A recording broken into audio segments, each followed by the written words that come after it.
سلامونه او احترامات ملګرو. تاسو ته به یاد وي په تیره ویډیو کې منګه د پښتو ژبې په تاریخ باندې د پښتنو د خاورې د لرغونو ژبو په تاریخ باندې پروګرام کړی و. او په هغه پروګرام کې منګه ستاسو سره لوس کړی وادم کړی و چې پر روان اتوار باندې به منګه یو ځل تاسو ته بیا په دې باندې په دې موضوع باندې خبرې کوو. نو نن زمونږ سره بیا زما ملګری خاطر ماندروال صاحب موجود دی او تاسو ته به په ننني پروګرام کې د پښتو ژبې په تاریخ باندې چې کوم نوي ریسرچونه دي هغه وړاندې کوي او د هغې د لارې به تاسو ته معلومات درکوي. زمونږ سره اوسئ. مننه. سلامونه خاطر لالا. وعلیکم السلام. مننه امیر زیب، تاسو ته لیدونکو اوریدونکو ته سلامونه او نیکۍ لیوم. نو په تېره ناسته کې موږ د ژبې په اړه څه خبرې کړې وې چې په افغانستان کې د ژبو څه تاریخ دی. نو تاسو پوهېږئ په دې خبره باندې، او دا یو تاریخ پیچیده ساینس نه دی، دا یو کیسه ده. څوک چې ډېر کتابونه ګوري او ډېره مطالعه کوي، دومره زیات معلومات چې کوم دی هغه د تاریخ په اړه حاصلولی شي. نو دا دی چې د تاریخ تعلق چې کوم دی نو دا د مطالعې سره دی، چې چا ډېر زیات کتابونه وکتل هغه دومره ښه مورخ دی. نو یو خو دا دی چې لرغوني کتابونه دي، نو هغې یو بنیاد چې کوم دی نو هغه ایښودی دی د تاریخ.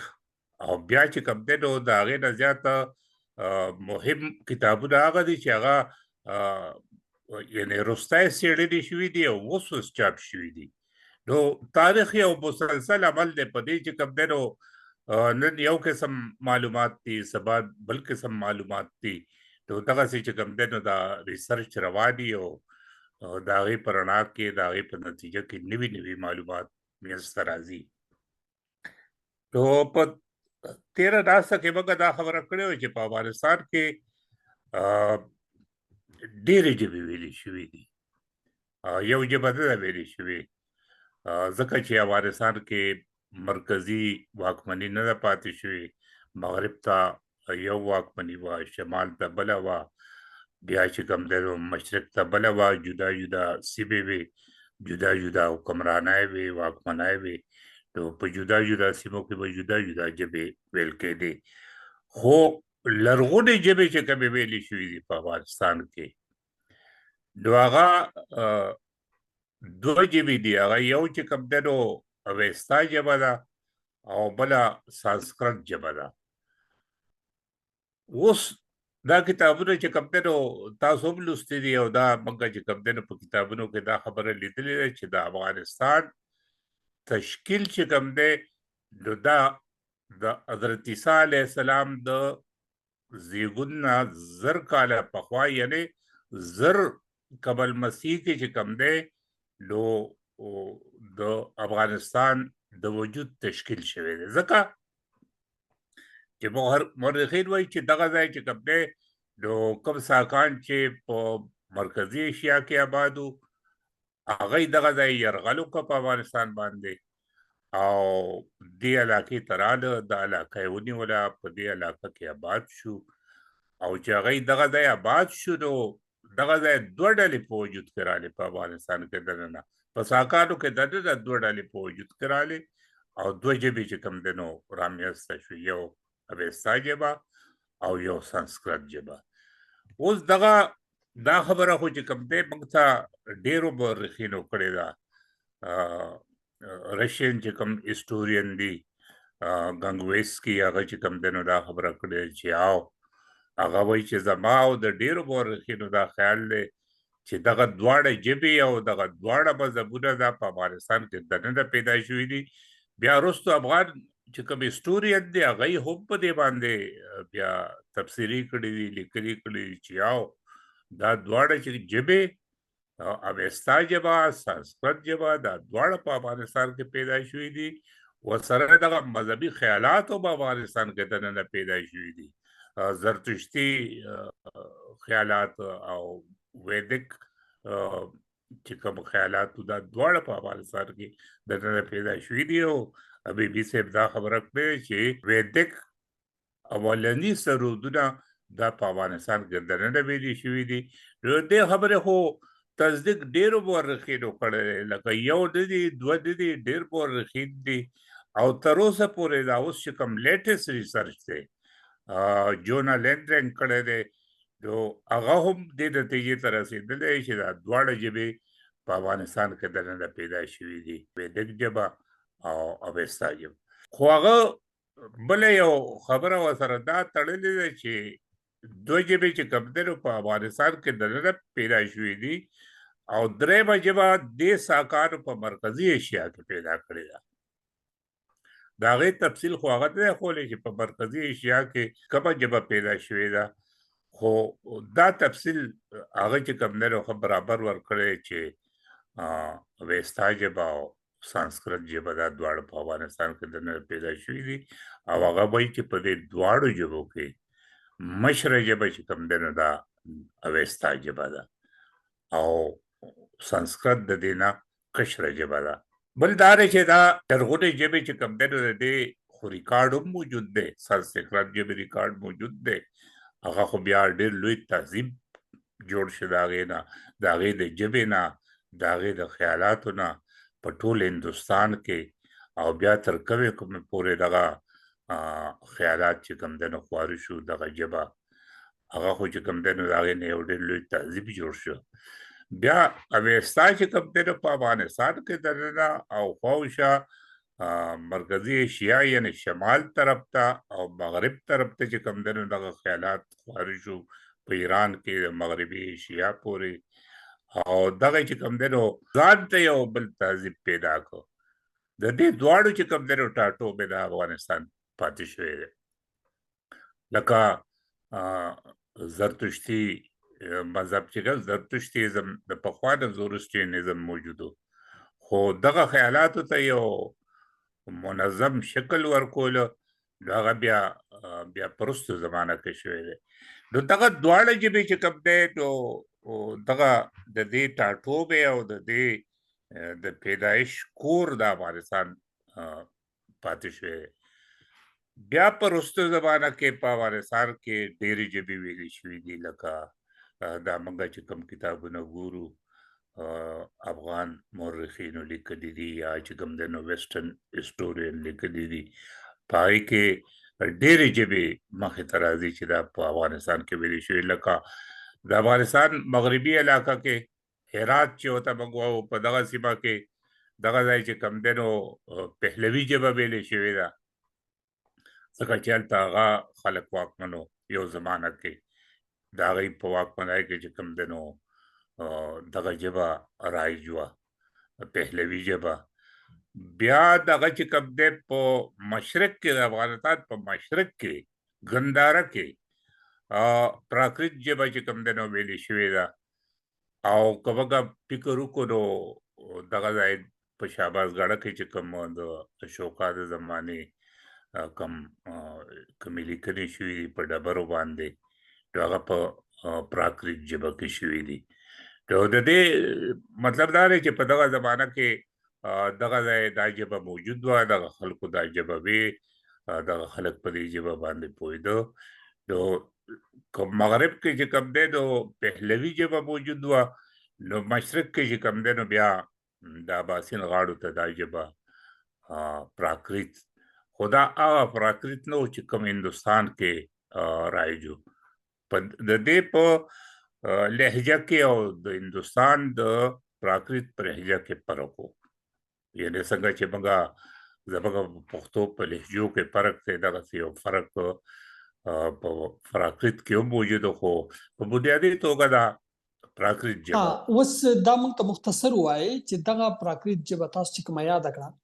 د دې نه بیا وروسته کومه ژبه ووته، کومه ژبه ترې جوړه شوه؟ آیا پښتو ژبه د دې نه راغلې ده؟ آیا دغه ژبه بیا دغه شوه، غیب شوه، ختمه شوه په خپل وخت سره؟ یعنې پراکرت ژبه چې کوم دی نو دا سنسکرت سره په رشته کې راځي، په یو فیملی کې د سنسکرت په کورنۍ کې دا ژبه راځي، او دغه چې کوم دی نو پښتو دا د اوستا په کورنۍ کې راځي. نو دا خو موږ ویلی شو پوره باور سره چې پښتو ژبې څه تعلق چې کوم دی نو هغه حساب سره پراکریت سره نه دی پاتې شوی نه چې کوم دی نو پښتو ژبه دا د پراکریت نه پاتې شوې ده ځکه چې پراکریت د سنسکرت نه راوتې ژبه ده او پښتو چې کوم دی د پښتو تعلق د اوستا سره دی نو دغه چې ویل خو دغه زمانه کې په افغانستان کې نورې ژبې هم چې کوم دی نو هغه دود وی لکه باختري ژبه وه باختري ژبه چې کوم دی نو هغه په شمال کې ویل کېده د افغانستان بیا چې کوم دی نو د اپریدو په دې علاقه کې زمانه دغه نوم هېر شي دغه د یو بله ژبه وه هغه اوس چې کوم دی نو تقریبا د ورکېدو په حال کې ده کېدای شي نورې هم ژبې وي خو موږ ته دغه معلومې دي چې دا ژبې وخت په وخت په افغانستان کې په شمال کې په جنوب کې مشرق او مغرب کې ویلې شوي دي او د دې چې کوم دی نو شاته خپل ثبوتونه پریښي دي او بل دا دی چې دغه ځای کومه واکمني پاتې شوې ده په افغانستان کې 300 قبل مسیح نه پس یعنې د سکندر اعظم د یرغل نه پس چې دغه ځای کومه یوناني واکمني جوړه شوې ده پاتې شوې ده نو هغوی بیا یوناني ژبه چې کوم دی نو کارولې ده ځکه چې په سیکو باندې د هغه ژبې لیکل چې کوم دی نو پاتې دي او دغه ثبوتونه یې شاته پرېښي دي دغسې نورو ژبو باختري ژبې څه ریکارډ پاتې د دغه چې کوم دی د پهلوي ژبې ریکارډ شاته پاتې د ګنداري ژبې ریکارډ شاته پاتې دغه د یوناني ژبې ریکارډ شاته پاتې نو موږ دا ویلی شو چې دا ژبې په افغانستان کې ویلې شوي دي اوس د پښتو خبره چې کوو نو د پښتو تاریخ بیا دا د دارا د زمانې نه شروع کېږي داراوش چې کوم لیکل شاته پرېښي دي یعنې په 1500 قبل مسیح کې د نن نه 2500 کاله پخوا په بیستون کې دغه کوم په ګټو باندې لیکل شوي دي او دغه چې کوم دی نو د هغې دپاره میخمري لیکدود استعمال شوی دی او په هغې کې ژبه چې کوم دی نو هغه پارسي استعمال شوی دی زړه پارسي نو دغه لیکنې چې کوم دی په میخمري لیکدود کې په زړه پارسۍ ژبه کې شوي دي نو د یو شمېر مورخینو او ماهرینو او ژبپوهانو دا خیال دی چې په دغه کې پښتو ژبه لیکل شوې ده یعنې هلته چې کوم کوبونه وو د دارا په د واک د لاندې د هغه د واک د لاندې یا د هغه په فوج کې یا د هغه په ادارو کې چې کوم کوبونه وو او هغوی به خدمتونه ترسره کول نو په دې کې چې کوم دی نو ساکانو مو د باختر او د اریانا خلکو مو نو هغوی چې کوم دی نو دغه کې دغه ماهرین وایي چې دې کې پښتو ژبه هم لیکلې شوې ده نو که موږ د پښتو ژبې تاریخ رااخلو نو دا بیا 1500 قبل مسیح ته رسي ځکه دغه خو موږ تیر پروګرام کې خبره کړې وه چې پروفیسر ډاکټر ګل جانان ظریف صاحب په دې پوره یو کتاب لیکلی دی میخمري ډیبونه او یونیورسټي بک ایجنسي هغه چاپ کړی دی په هغې کې هغه دغه ټول لیکل چې کوم دی نو هغه یې چاڼ کړي دي او د هغې نه یې پښتو راایستې او دغه کتاب یې لیکلی نو که د پښتو د تاریخ دغه خبره ومنلی شي نو بیا تاریخ د 500 قبل مسیح ته د پښتو رسي بیا دغه کې دننه چې کوم دی نو ځینې ژبپوهانو اختلاف کړی دی چې نه دغه د پښتو ټکي دي او دغه چې کوم دی تر اوسه پورې په پښتو ژبه کې استعمالیږي خو د دغه چې کومه ژبه لیکلې شوې ده د باختري خلکو یا د اریانا خلکو په حوالې سره یا د ګندارا خلکو په حوالې سره نو دغه زړه پارسي ده دا پښتو نه ده اوس چې کوم دی ډاکټر صاحب دلته ژوندی دی په دغه کې ژوند کوي ډاکټر مجاور احمد زیار صاحب په آکسفورډ کې دی هغه وایي چې دا زړه پارسي ده خو فلحال دغه دی دا لینګویج دی ډاکټر زیار صاحب لینګویج دی سویډن دی پی ایچ ډي ډیګري اخیستې ده په ژبپوهنه کې په ژبو کې او اوس هم ژوندی دی هغه چې کوم دی نو په ژبه په دې مختلفو موضوعاتو باندې لیکل کوي دغه مشهور کتاب یې لیکلی پښتو او پښتانه د ژبپوهنې په رڼا کې ډېر معلومات دي پکې نو هغه وایي چې نه دا ټکي خو تر اوسه پورې موږ استعمالو په پښتو ژبه کې، خو دا زړه پارسي ده، دا پښتو نه ده، دا د زړې پارسۍ ده چې کوم دی دا اوستا د زړې پارسۍ ته راغلی دغه ژبه، او بیا د زړې پارسۍ ده چې کوم دی د پښتو ته راغلی ده. بل تیوري دا ده چې دا پښتو ژبه چې کوم ساکان د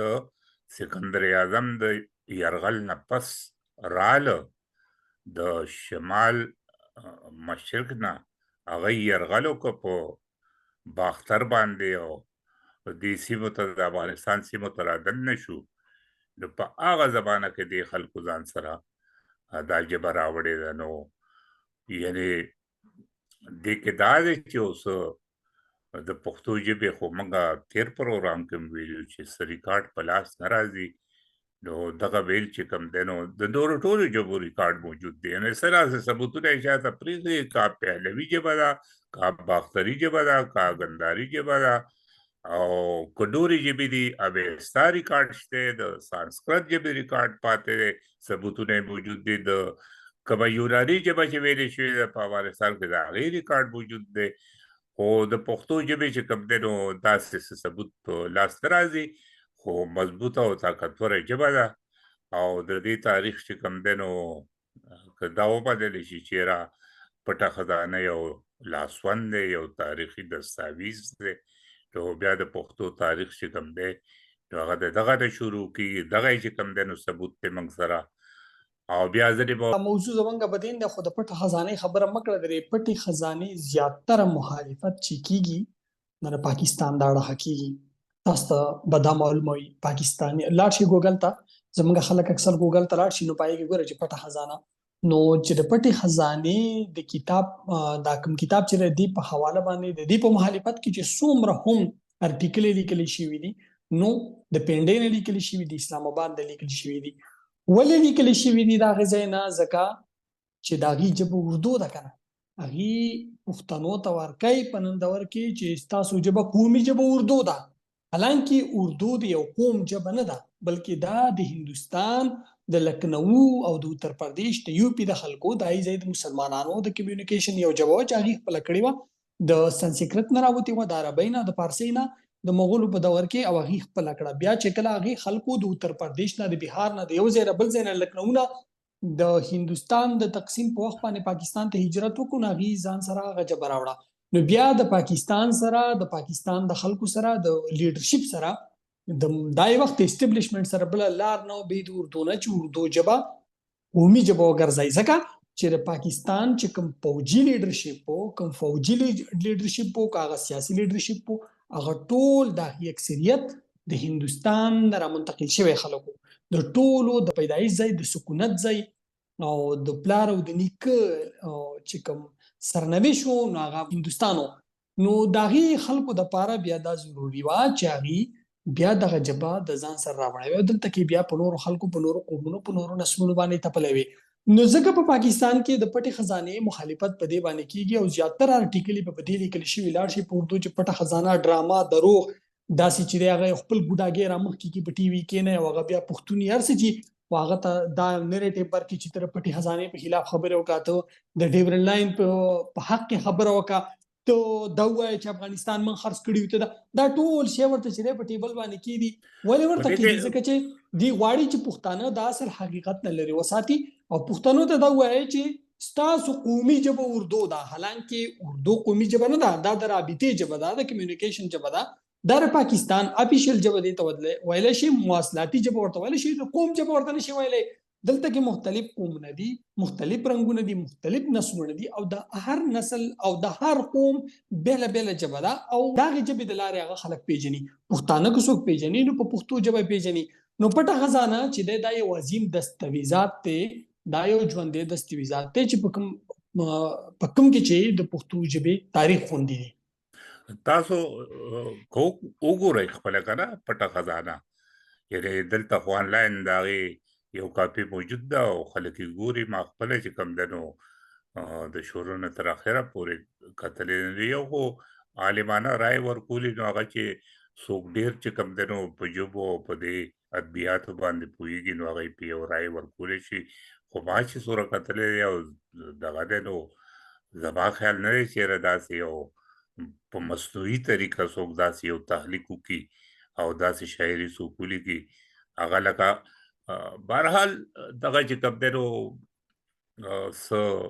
اختلافي خبرې او دا خو تاریخ کې او دغسې قومونو سره او تاریخي ژبو اختلاف سره چې دی روانې تاریخي اختلاف چې دی ته په دلیل باندې کولی شي چې ستا سره د تاریخ په مقابل کې یو بل داسې مضبوط ثبوت وي چې هغه تاریخ پې ته ردولی شي هغه څه خاص خبره نه وي هغه چې دی هغه یو نوې ریسرچ یو نوې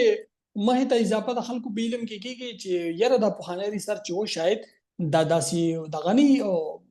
کریډیبل نه وي او دا یو ریسرچ کریډیبل وي هغه بله خبره ده خو چې ته راځې او ډایرک ارټیکل یې پې لیکې ډایرک پې په ټي وي باندې کښېنې او تنقیدونه به کوې او د هغې مذاق او له ټوکه پورې کوې نو د دې مطلب دا دی چې ته ډیلیبریټلی قصدن چې دی ته دا کار کوي. په دې کې دوه خبرې یو خو دا دی چې اردو ژبه خو موږ ته پته ده چې اردو ژبه دا د هندوستان ژبې چې کوم دی دا د سانسکرت د اثر لاندې جوړې شوي دي یعنې که موږ ووایو چې اردو ژبه نو دا د هندۍ نه راوتې ژبه ده د هغې ګرامر چې کوم دی هغه د هندۍ ګرامر دی البته د هغې ویبپاڼه چې ده د هغې ډکشنري یا الفاظ چې کوم دي هغه بیا د عربای او د فارسای او د نورو ژبو نه اخیستې شوي دي د هندۍ نه خو د هغې بیسک سټرکچر چې کوم دی د اردو ژبې هغه یو قسم لا د هندۍ د هندي ژبې یو شکل دی یو فارم دی دغه خو موږ ته معلومه ده خو دې کې یو بله خبره دې کې چې کوم دی نو د تاریخ په کتابونو کې ستاسو یو شان مطالعه ده زما بل شان مطالعه ده بل څوک چې کتابونه ګوري د هغوی بل شان اپروچ دی او مطالعه ده ته چې کوم دی نو سیما خټک تاسو موږ سره په دې سوشل میډیا کار کوي هغه یو پوسټ لګولی د دغه د کتاب خو بیا هغه وروسته ذکر وکړو خو د اردو د تاریخ یو پاڼه یې لګولې ده په هغې کې چې کوم دی د آریانا ذکر شوی دی او دغه د آریانا جغرافیه چې کوم دی نو هغه په د امو سیند او د سر دریاب په منځ کې دغه جغرافیه ښودې ده د آریانا یعنې کوم آریانا چې په زرتشتي وسیلو کې بیان شوې ده نو بیا هغه ولیکل چې دا کتاب دغه لیکلی دا سعدالله جان برق صاحب لیکلی دی نو زما خو خیال دی چې دا څه هغوی بنیتای سره داسې کړي کېدی چې د هر چا خپله مطالعه ده خو دا خو موږ ته یعنې معلومه ده ما هغه حوالې ورسره ولیکلې هلته د انګریزۍ په کتابونو کې دي او نورې بلې دغه دي دا وسیلې چې دا اریانا افغانستان ته ویلې شوې یعنې مرکزي ایشیا هم د ساکانو تسلط لاندې وه دا نور قومونه خو اوس راغلي دي مرکزي ایشیا ته ازبک دي یا ترکمن دي دا خو اوس راغلي دي ازبک ترکمن کرغیز خلک دا ترک النسل خلک دی او دا تیمور دی هلاکوهان دی چنګیز خان دی هغې سره راغلی خلک دی د هغې په دور کې بیا دلته پاتې شوی دی اوس دا موجوده ملکونه چې هغه ترک النسل دي د مرکزي ایشیا خلک چې دی اصلي چې دی ساکان ایرین ایرینو نو دغه چې کوم دی موږ چې کوم دی نو په ژبه باندې چې موږ سره تاسو سره ما سره څه معلومات دي هغه هم دغه معلومات دي خو دا دی چې ریسرچ خو روان دی نوي نوي دغه کېږي څېړنې کېږي نوي نوي معلومات راوسته راځي نو تر دې پورې چې موږ سره خو دغه معلومات دي کېدای شي بل چا سره دې نه زیات معلومات دي خو دغه چې کوم دی نو زموږ ستاسو خبره نن په دې ځای موږ پای ته رسو او بیا په راروان پروګرام کې نورې خبرې کوو که خیر انشاءالله ډېره مننه د وخت راکولو ډېره مننه د کتونکو او اورېدونکو او ډېره مننه خاطر لاله چې یو ځل بیا تاسو حاضر شوئ موږ ته مخ راکړو د خدای په امان خدای په امان